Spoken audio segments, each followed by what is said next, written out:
지금까지 전례가 없었던 우리 방통위 위원장 후보자님 인사청문회 이틀간 진행하려고 하시는데 이게 저는 그렇게 생각합니다. 언론 노조에게 잘 보이기 위한 정치 공세일 뿐이고 그리고 이진숙 마녀 사냥에 불과하다라는 말씀을 드리겠고요. 애초에 이진숙 방통위원장 그 후보자님에 대한 인사청문회가 왜 실시됩니까? 이동관 위원장님은 취임 3개월 만에 이제 자진 사퇴하셨고 그리고 김홍일 위원장님은 6개월 만에 자진 사퇴하셨습니다. 탄핵 소추를 발의해서 방통위가 식물 상태가 되는 것을 막고자 자진 사퇴한 것이 아니겠습니까? 모두 민주당의 탄핵병으로 인해서 일어난 사태라고 생각을 하고요. 그리고 우리 존경하는 최민희 위원장님께서 얼마 전에 그 보도 자료를 내셨더라고요. 윤석열 정부 들어와서 방통위원장 사퇴로 인해서 2년 만에 방통위원장 청문 준비 비용이 문재인 정부를 초과했다 이런 말씀을 하셨는데 지금까지 윤석열 정부 들어서 2년 동안에 1억 3,900만 원이 넘는 인사청문 비용이 들어갔고 문재인 정부 5년 기간에 쓴 것은 1억 800만 원이 좀 더 됩니다.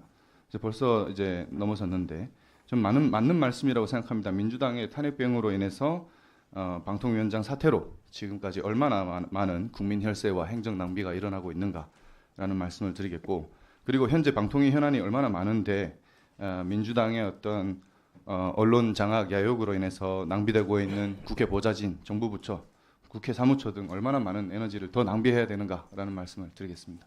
고맙습니다. 박충건 위원님, 그러면 본 위원장이 언론 노조에 잘 보이려고 이틀 하자고 한다는 주장을 하시는 건가요?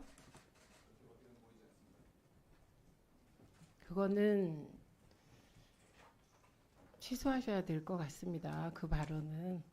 그리고 거꾸로 우리 이제 서로 각 당의 대표로 나와 계시는데 민주당 의원이나 조국혁신당 위원께서 박충건 위원님이 용산에 잘 보이려고 그런 발언을 한다고 만약에 얘기한다면 제가 제지할 거거든요.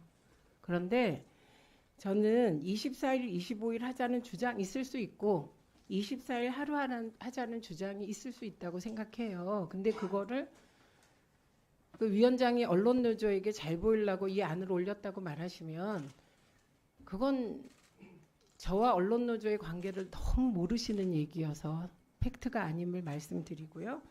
그리고 어차피 말씀하셨으니까 1억 얼마 윤석열 정부 들어서 방통위원장 인사청문회에 들어간 비용의 기준 날짜가 언제인지는 아세요?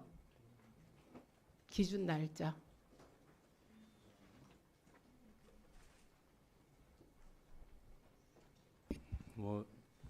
주관적인 판단에 대해서야 같은 생각이 다르니까 존중합니다.